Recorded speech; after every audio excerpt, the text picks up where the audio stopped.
You can just see this much, not the hands or anything. Is it okay or? Perfect. Okay. I'm like a student. Tanshi Kiwa, hello, how are you all? Welcome to Homelands, originally broadcast on CFCR Community Radio, 90.5 FM in Saskatoon, Homelands of the Métis and Treaty 6 Territory, CFCR.ca. This is your favorite Auntie, Andrea Letting, Dishni Kashun. My name is Andrea Letting. Call me Auntie Andy if you like, and I'll be your host over this next half hour. I am part settler, part relative, and 100% ally and relation to everyone. I'm just me, not a card carrying member of any Indigenous nation, but I'm loved, adopted, related to, and accepted by many, rejected by a few. Haters gonna hate, relators gonna relate. I'm blessed to have Indigenous relations in my family, and secretly I may love them a little bit more than the rest, only because they are the first peoples of this land who welcome all the guests. But I'm also mostly Irish with some Scandinavian along with a little bit of mystery, and that's the way I was raised, strongly anti-colonial and justice-oriented, with a big related heart for all. I most empathized with my Batoche Métis friends and family and that history and culture growing up, and as an adult have continued to try to live that Mio Pimatisawan, that beautiful good life. So from the fringes of the sash, I situate myself as a relative and ally and welcome you, my listeners, as brothers, sisters, nieces, nephews, cousins in the homelands. Let's welcome our relative tonight. My first guest, Elder Norman Fleury, is a well known brother, father, uncle, mushum, and friend to many. He's been key to preserving and promoting the Michif language and was the first instructor at both the University of Saskatchewan and the University of Brandon in the Michif language. He's worked with the University of Saskatchewan, Gabriel Dumont Institute, and Métis Nation Saskatchewan is just a few examples of places where he has provided teaching advice and leadership. He's originally from St. Lazare, Manitoba. His widowed mother raised 9 children on their farm with his maternal grandparents, who were keepers of Michif language and culture and oral culture and tradition. And he's also an amazing cook to add to his many skills and accomplishments due to his amazing mother and family. So, Tanshikia, I'm hoping you'll open with a prayer in Michif to start things in a good way. Merci, Andrea and Emilian. I'm fine, thank you, and I'm very honored to be your guest this evening and to the listeners. I'm very excited and very honored to sit here in my home in the Montgomery area and here in Saskatoon. And I'm happy to be involved with the kind of thing that we're doing. This is another way to tell the story of the Métis, the Michif culture, language, and also to tell the story of my family and who I am and my family, like my wife and my daughter and my son and his wife and our lovable granddaughter Sage, who brings excitement to our life all the time. And then I have siblings that are Michif and Michif speakers across Canada. But our family is getting to where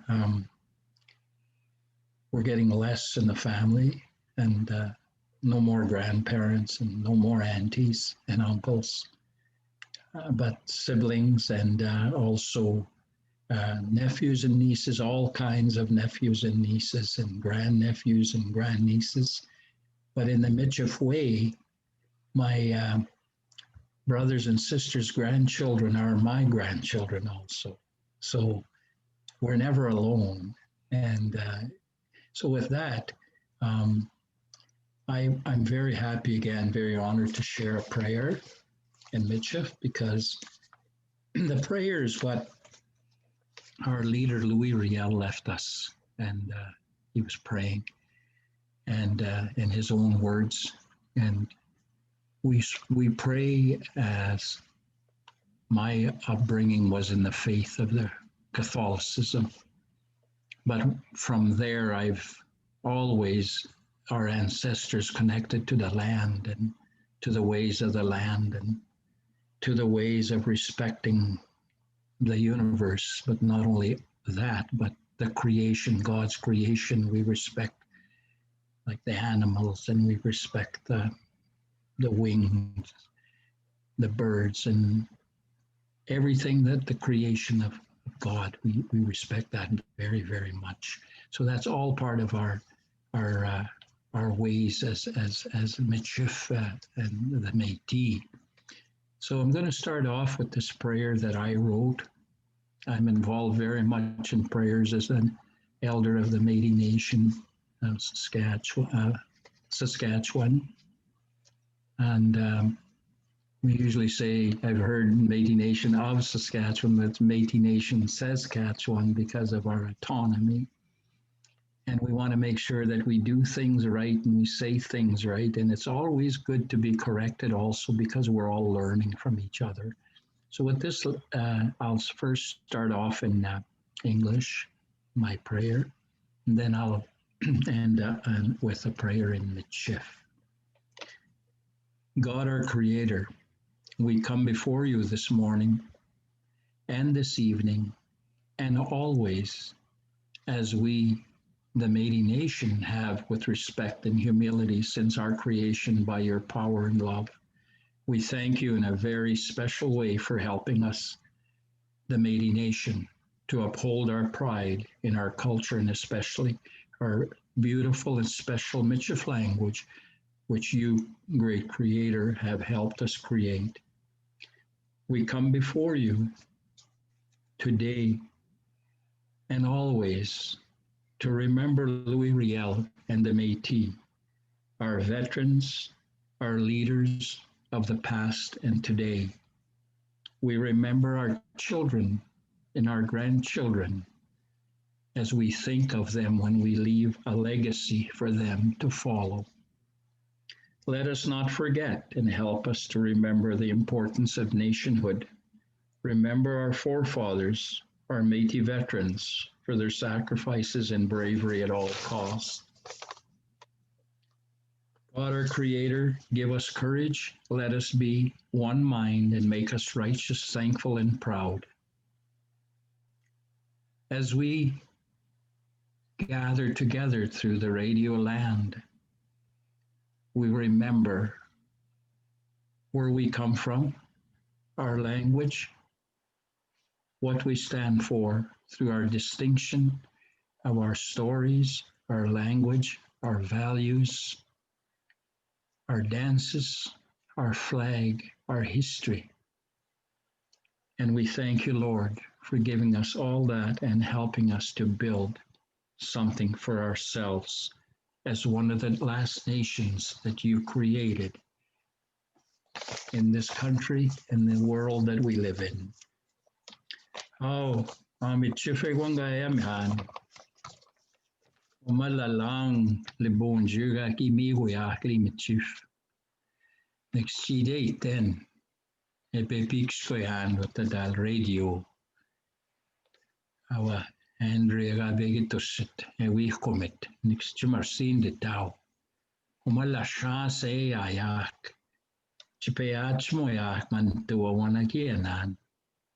Tande austiak, tande anuskayak, tande anuskawikiak, itagawikiak mantu, kiminan, pimatsun, minagapikskoyak nat lang nam, ilang kiminan, the Michif, a title frase pikskowak, a title sotu pikskowak, a title kri pikskowak.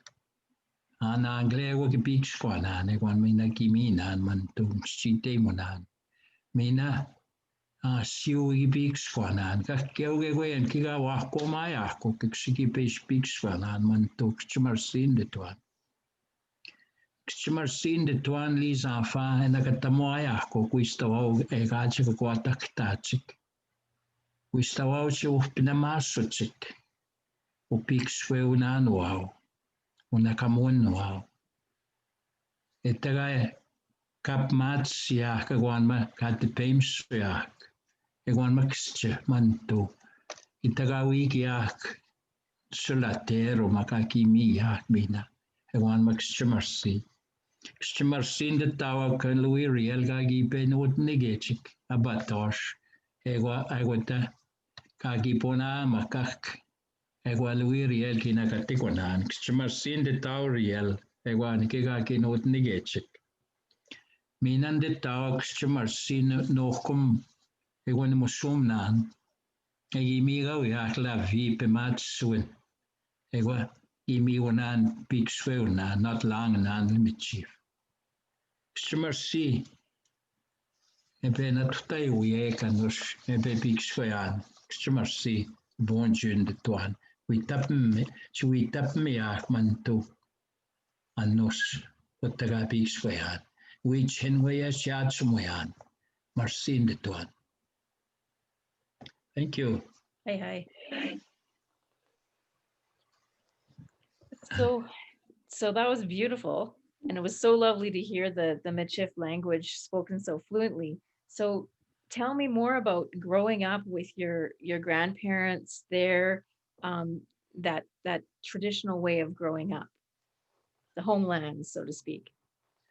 I was very, very fortunate that I grew up in a home or an environment, in a community where the language, Michif language, was still spoken. Other languages like French and eventually English. English was really, you learned in school. It was more of an academic part of your studying and going to school. But in our home, it was very much an oral way for generations. I'm the first generation to learn how to write, how to read Michif, to develop a way of doing it with the help of linguists, like especially a linguist by the name of Peter Bakker, who was a young Dutchman who came from Amsterdam. And he now lives in Aarhus in Denmark, where he teaches Michif, where I visited with my daughter when she was 13 years old, with 4 or 3 other people from Canada that were Métis scholars with PhDs. And we visited the Scandinavian countries to present our story about who we are as Métis, Michif. But at home is where I learned all of this. I could not be here talking about the language, the culture, the values, and the distinction if I hadn't had that upbringing. Because my grandparents were the people that gave us, as they were given orally from one generation to another generation. I'm a 7th generation Michif speaker. And this is where I learned the distinctions, where we learned the songs like the Voyageur songs or the New Year's Eve songs and Christmas Eve songs, the celebration songs, the wedding songs, the war songs, that they were still very well and alive when I was a child. When my grandparents visited with their siblings, it was like we were on the prairies hunting buffalo yet. The stories were very vivid and alive. You can feel the sounds, you can feel the emotions, you can feel the blessings, you can feel everything that was given to us. And it was always thankful in prayer, always merci bon Dieu, thank God. My grandparents always taught us the legends, like they were Nanabush stories, Wisagajak stories, or Chijan, like the Michif, we called them Chijan. The Crees would call him Wisagajak, and the Soro Nanabush. And the Dakota people, they called them Onkto. That's the same. There are all these stories of and legends. So when I grew up on the farm, we lived on a very small-scaled farm, and we were self-sufficient. We had a subsistence way of living. We gathered, and my grandmother was a medicine woman, and she healed and cured people of various whatever needs. And also, she was also a midwife. And she brought all of us, her 6 daughters' children and her son's children, and all into the world. She gave life, and she had the children, and she also was there as the doctor when her children were having babies. And we learned all those protocols also, the rites of passages. We've learned all those things. We had a way when people look at us, and it's sad to say, but our own Métis people, they assimilated, and that part of that colonization process where I know even within my generation and my siblings' generation, they were in denial. They'd rather be somebody else, not realizing that they had something so solid. And now people want to go and get it. Well, it's there, but there aren't many libraries like me and a lot of the elders. We don't have many. So we've got to make sure that we go to the communities, we go to where the language is, the stories are, the land-based training, the fishing, the hunting, the gathering. It's not here in Saskatoon. It's nice to walk by the South Saskatchewan River, but they won't allow us to go and get them ducks that are there, the geese. And I see deer walking, they come to my yard. And when I was a kid, the deer didn't come to your yard. And if they did, they were in a row span next day. But the same as the ducks and the geese and the prairie chickens and the partridge and the bush grouse, as we call them, and rabbits. That was our way of life, but we hunted only certain times of the year. I remember my grandparents says, no, we can't hang snare anymore for rabbits. They're going to have babies. The deer are going to have babies in May, around May 10th or something. Then the rabbits and the new life comes. And so they knew when it was time to leave animals alone because there was mating season. There was when the eggs were laid, they used to eat mud hen eggs. And mud hen, you can disturb its nest, it'll always lay. But the greenheads, the mallards and other ducks, they're very sensitive. They don't like to be bothered. So if you take their eggs, you're not going to find an egg again. They're gone. And they'll go and nest someplace else. So we knew all those things, even fishing. We knew my dad was a fisherman.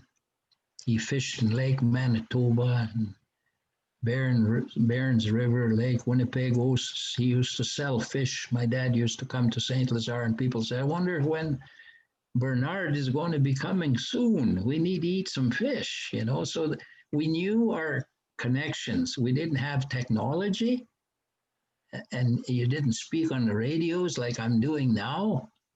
You didn't have radio stations, but we had our ways of communication. And my grandparents, there was something about it spiritually. There was a connection. I know my grandparents will say, oh, Uncle Bill will come soon now, or we're going to have visitors. So, and you didn't know how it was, but it was there. I remember my grandfather had a niece, and she was a Mrs. George Bear from Birkdale Sioux, and she'd come and visit us. That was my grandfather. She was a Michif. And she says to my mom, she'd stay at our place, and she'd say, well, Flora, I better get my clothes ready. They're going to be coming soon. And my mom would say, I wonder how she knows, But there's things in life that are called mysteries. Like my grandfather used to say, things you don't question. those things are there spiritually, and you leave them alone. You can't ask too many questions. You accept. It's like Riel, Louis Riel. We heard stories of Riel when I was a child, and Louis Riel, as my grandparents seen him as a saint, he never died at the gallows there. He lived on, you see, and he still lives on with us spiritually. He's connected with us. Louis Riel has never, sure, he's given his life, but he's still with us, and we still follow his beliefs. We follow his ideas of government, having self-government and self-determination. Politically, we were not really involved like we are today when I was a child, because that's when the Métis kind of went underground for about 100 years. And then we start saying we have to organize, like Riel, for land and our value system and our language and our rights. My grandfather always used to talk about les droits, the rights, talk about the rights of the land. So my days were very, very healthy. And my grandparents didn't allow alcohol to interfere in our lives, let alone drugs. Our homes were clean that way. But then there was starting to be disruption. They didn't allow it in their homes. And same thing I grew up. My mother always made sure that we lived a good, straight life. Follow our ways. And there was the belief system was number one, praying, and also the work ethics. All those things that my grandfather, I've never seen my grandfather they never talked about retirement there was no such thing as retirement. Retirement meant you still did the things you loved, be it on a casual basis, but you were still connected. You never disconnected with who you were. You always were hunting and fishing and gathering, cutting wood, getting ready for the winter, setting snares. And my grandmother used to dry berries ready for the winter because they didn't have the sugar for canning. And years ago, they didn't can. They used to dry fruit. Today, people are doing that, drying fruit. Well, we always did that at home. I remember my grandmother would lay a canvas out and she'd pour Saskatoons there and dry them out. Then they'd crush choke cherries. And getting ready in the fall, they would raise a few hogs and they'd butcher them. And they'd do all the things that people don't like hearing, like eating head cheese and eating the liver and onions and making blood sausage, like those kind of things. That's how I grew up. And then when we had deer meat, or my mom used to can deer meat and mix it with some pork, or when they'd have pork pies, like that, there was great celebrations, more so as Métis, Michifs for New Year's. And Christmas time, midnight mass, we'd all go to church. My grandfather would have the team of horses. We'd all fill up on the sleigh and we'd go to church and we'd come home. And if you had any oranges and if you had any peanuts or something, or some Christmas candies, and we didn't expect more. It's just whatever was there, that's what you had. And my grandmother told me there was some people that were less fortunate. There was an older person, a bachelor. He would come and hang his long johns in my grandmother's place. And she would fill that up with bannock and pie and cookies and meat. And, and that guy he was there that evening. He'd go home. Those what we talk about care packages.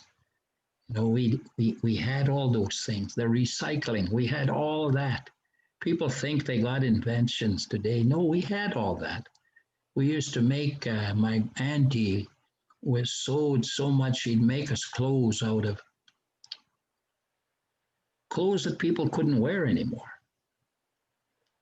You know, and we always made do with when we visited on Sundays, my grandmother's place was always full. You'd never know who was coming, but you know it was our aunties and uncles that were coming to visit. My grandmother used to cook a huge pot of beans, lee beans, you call them, bidlar with pork. And you'd make a big pot. That way everybody ate. See, just like making chili today, but they'd make a lot of uh, beans, and also cook lee boulette, because you could make little boulettes or bigger lee boulette, but you'd make it stretch so everybody ate.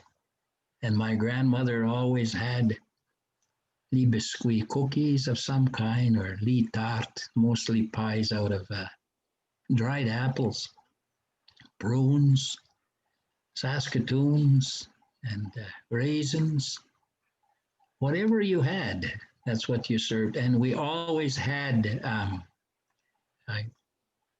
the root vegetables, turnips, and cabbage, and carrots, all those.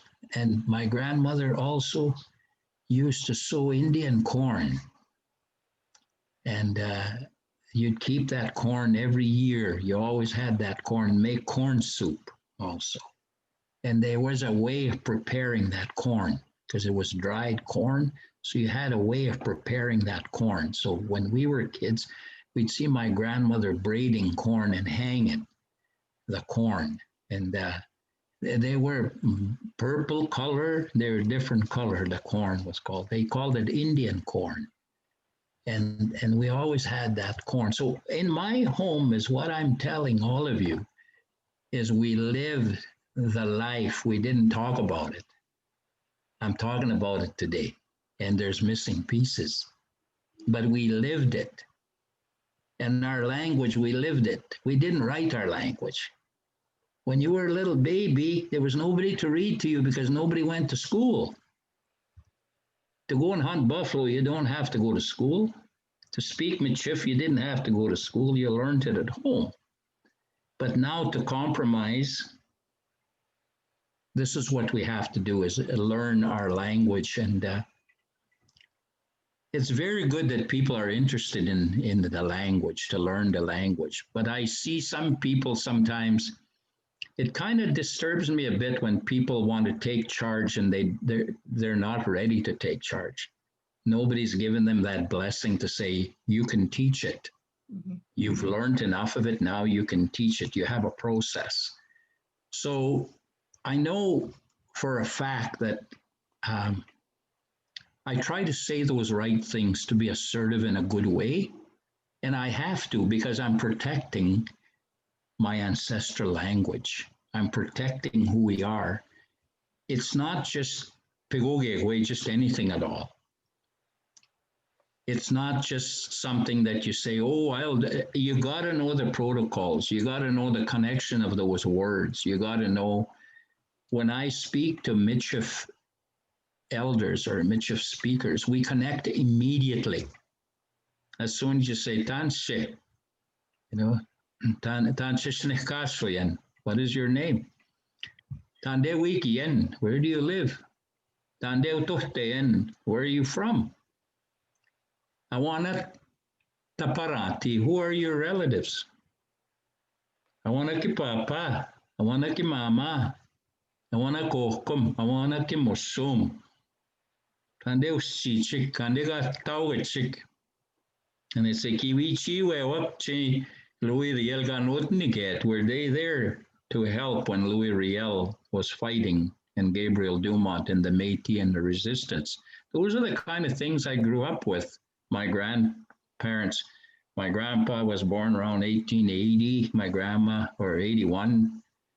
And they were just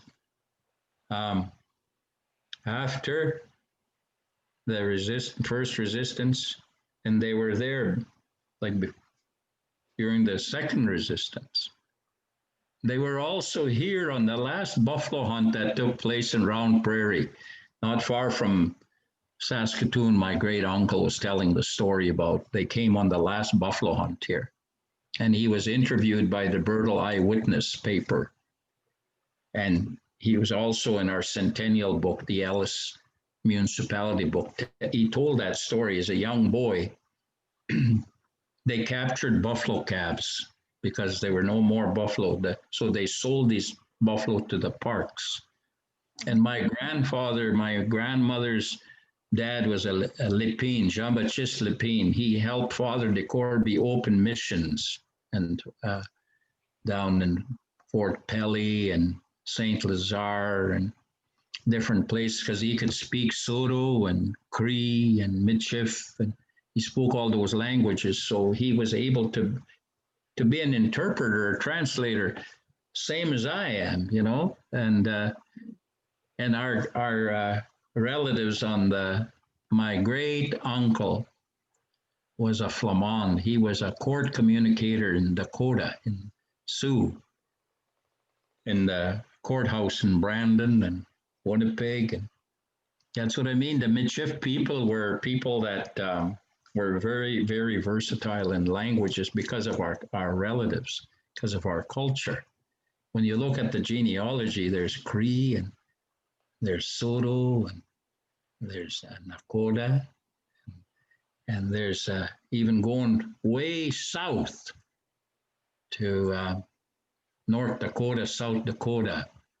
And my grandmother and grandfather used to talk about the Missouri, and they used to go on buffalo hunts. So we have relatives there that the Crow and the Gros Ventre, and those young ladies, when they come home on the Red River cart down to the Red River around St. Laurent, Manitoba, and Saint Vital and Saint Norbert, and some stayed and along the Belcourt, North Dakota, Montana.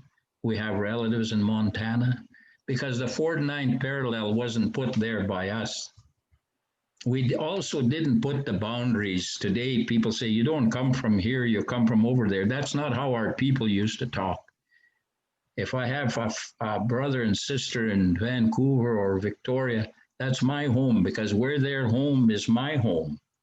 So sometimes we lose ourselves somehow and we say, well, he's not from Saskatoon. What's he doing here? You know, like that's a little harsh. It's hard for somebody like me to take because when I go visit my brothers and my sisters or wherever, I'm at home. And God provided this land for all of us. So we shouldn't say, well, you're not from Yorkton, you're not from Saskatoon, so you have no right to speak. That's not true. Nationhood means you're a Métis wherever you live in this world where God created us. Like my grandmother said, our language is a God-given language. It's a spiritual language. It's a language of the land. And I asked her, Grandma, Granny, I said, where's this language come from that we speak? And she looked at me in awe and she said, and why do you ask me that? And I said to her, we just speak Michif to each other, but when we speak to somebody else, we speak in their language. But they can't speak our language, we speak their language. So that's why we can speak many languages as Métis. But she said, you know, God created the world. Overseas, Ludbor la mer, geography, they didn't know it. Only they knew there was big waters, because that's where our ancestors came from Ludbor la mer, over the waters. There's people that live over there, she said, les Anglais, l'Anglais pique the English speak English. Les Français, le Français pique French speak French. Les German pique she said. And le bon Dieu qui was hot. She said, God made them over there. Over here, she said, God made our relatives the First Nations people. The Cree speak Cree, but now you say ni yeweok, you know. And Snabemok, the Soto speak Soto. Ponmok, you know, the Sioux speak Sioux. And God, when he created the world, he said, she was telling me, Grandma and Grandpa, and they said, it was our turn. God made us. So now he gave everybody a language and culture and customs and values and songs and stories. You know, the world is round, he said. It's like a circle. We were the last creation that God did, so we closed that gap. She says, we're the ones that finished the world creation because we were the last creation as Métis, because there was all, and so my grandmother, when the linguist Peter Bacher said, I told him that story, he says, nobody could ever tell that story. And it doesn't have to be academically related. This is people that were raised on the land. They heard the culture, the oral stories. And my grandmother said, no, I would never have thought of that. Well, I said, and my grandma said, Le bon Dieu God gave us this language. Les esprits, spirit, she said, it's a spiritual language. It's the language of the land.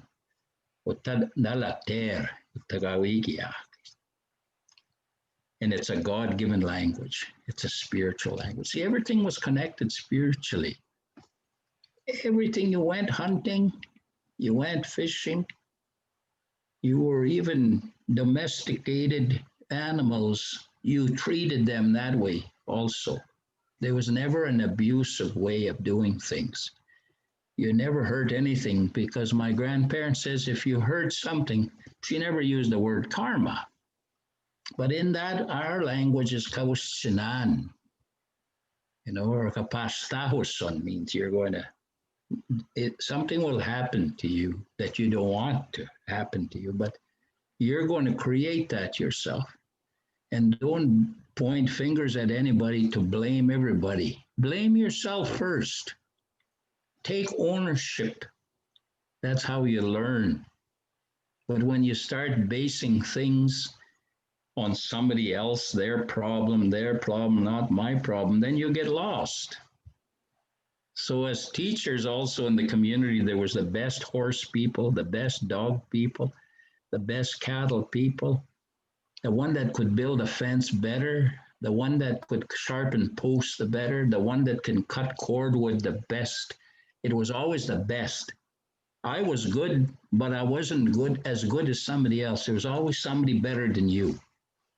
And there was nothing wrong with that, because that's the world, that's life, you know. If my daughter didn't help me here with this, setting me up on Zoom, then I wouldn't be able to. I could use the phone, but here now I got to learn, you see. So there's never ending the challenges of learning. Because when I went to school, there was no such thing as computers. As a matter of fact, we didn't have power in our school, or they just started to put power in the school. So this technology was still the old ways of learning. And then I went to a country school to about grade 3, and then the schools consolidated, and then we were bused to school, but we couldn't. At my place where we lived, the roads were always horrible in winter and when it rained, so we walked to school, or my grandfather used to take us to school with the horses, the wagon or the sleigh. And that was the mode of transportation. See, my grandfather never drove a vehicle. He tried, and they told him they better not, because he'd either hurt himself or somebody else. So they said, you're better off with your horses.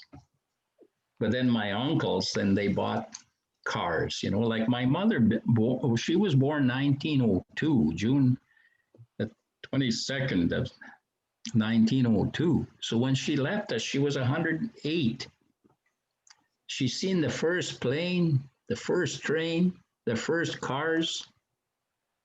So, and then she lived where she evolved to see the airplane. And she told me the first time they saw a jet going over their place, I guess, and it looked like there was a road in the sky, you know, it was that jet stream.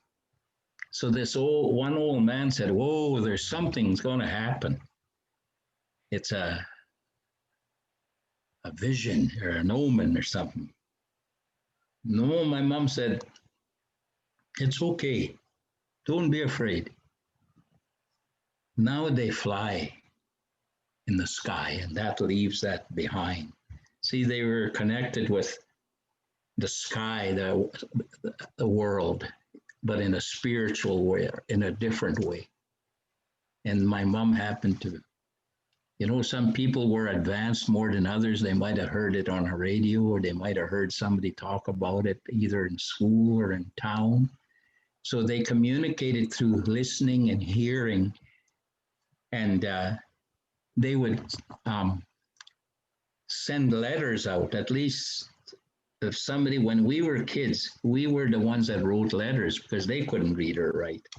So we became the communication people. We'd go to the post office. You didn't go for a hydro bill or telephone bill, or there was no bills. You heard from your family. They were traveled. They left to go to work, and they'd write home, and they liked to, "Hey, dear mom, or dear dad, dear grandma and grandpa," or sending. My mom called every card a postcard, even if it was a Christmas card, a birthday card. They were all postcards because they posted them. And so she'd always, "Oh, la mail still. Is there any mail? Oh, we actually pay spiegel. Did somebody come and write? Tansit when. I wonder how they're doing." Na daw when job kimis kamok, they found a job. Edmonton we go just Winnipeg, you know, some kapeu spiegel that's coming right. In those days, I think it was either 5 cents for a stamp. Or, you know, you had a hard time to find 5 cents to send a letter sometime. So there was this bartering system at home also. We exchanged. You know, like my uncle and auntie, they moved away and their son stayed there, and they had 11 kids. They were our neighbors. And my grandma and grandpa lived, and then we lived on each side. So sometimes they'd run out of salt or sugar, flour, they'd come, or eggs. Say, "Mom wants to bake a cake, but we have no eggs." Okay, give them some eggs. You know, you never paid back. The only by giving them eggs again, they would give you a piece of that cake. Or when you were stuck, then you would go and you would get something. You never ran out that way. There was somebody always had flour, or somebody always had lard, and you exchanged. That was how we lived. We had a good life, you know. I never heard my grandparents talking about hard times. I never heard too much about. They talk about the wars, the First World War. They had relatives go overseas. We had cousins went and never came back, you know. But they accepted it, and we had a good life. So if you have any other question, I could go on forever. I feel so good about telling those stories. It's good to hear them. It's good to hear them. I didn't want to interrupt. I just wanted to listen and soak it all up. So that's probably all the time we have for this show, but we'll have to have you back again. Oh, for sure. As a matter of fact, I barely started. That's awesome. Like maybe I could sing you a song. I could. You'd have a dig off. Yeah, we could do something, you know, that. But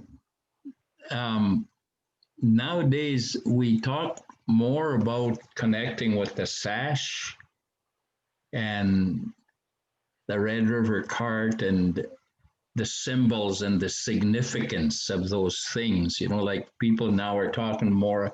When I interviewed the elders across Canada, we did fishing with the horses in the caboose, and we also fished in the modern way.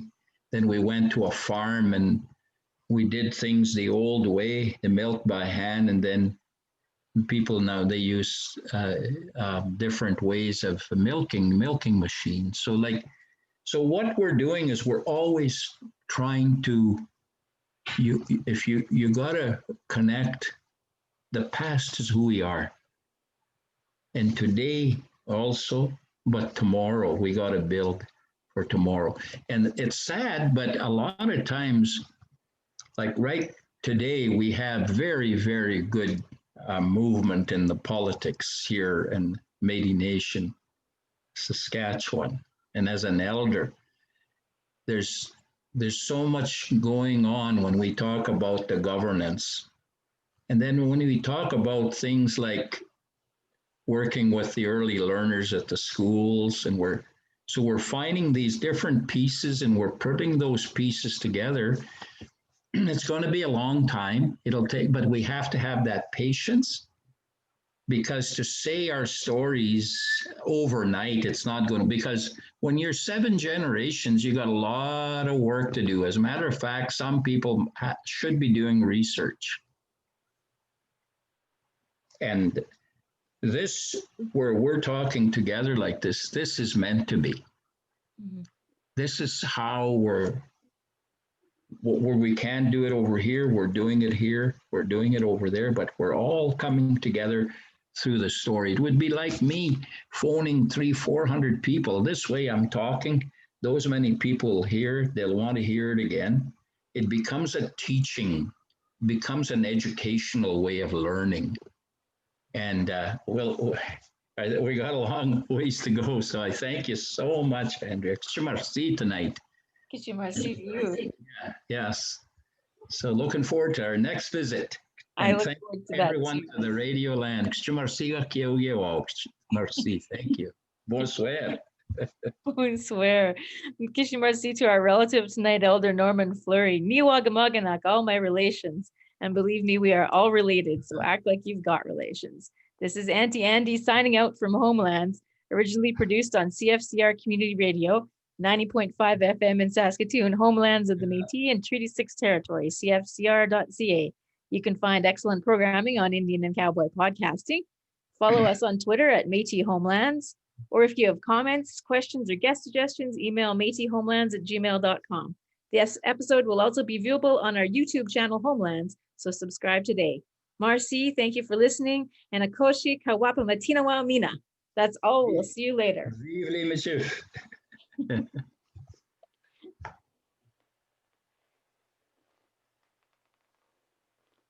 It got it done now? Yeah. Just